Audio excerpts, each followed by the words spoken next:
So why use video interviews? You'll hear these. You can go on the internet and get most of these reasons. Reduce costs, save time, handle scheduling conflicts, have a consistent interview, and I'll talk a little bit more about that with some of the platforms. Candidate reach, improve how far you can reach a candidate. With video, you can really get to a candidate regardless of the geography. You can reach them anywhere on the planet.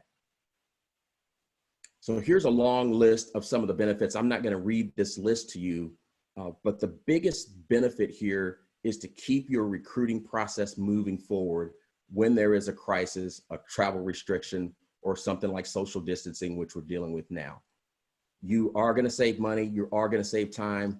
One of the most powerful things that you can get with video is you've got a richer candidate and a richer employer experience. And that allows you to tell a better story, both as the employer and as the candidate.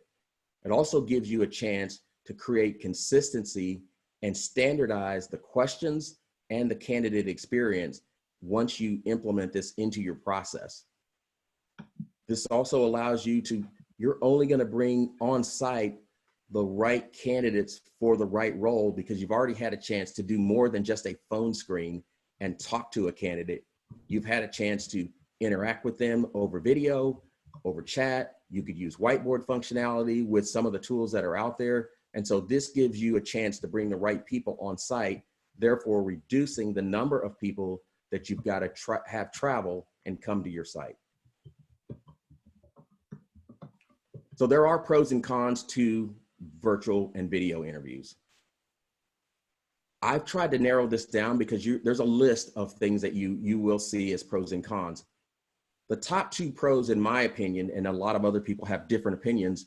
One, it's less expensive when you are recruiting because of all the other costs that are associated with bringing someone on site for recruiting.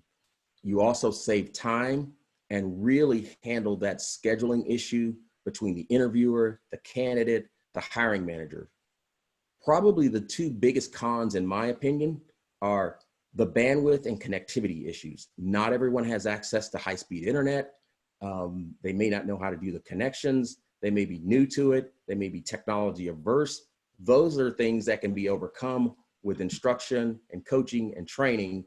And then probably the biggest one is you may not be able to build rapport with your candidate. So if you're on a one-way video recorded, you're not building rapport with that candidate. They're not building rapport with you because you can't see the full body and all the body language that goes with that.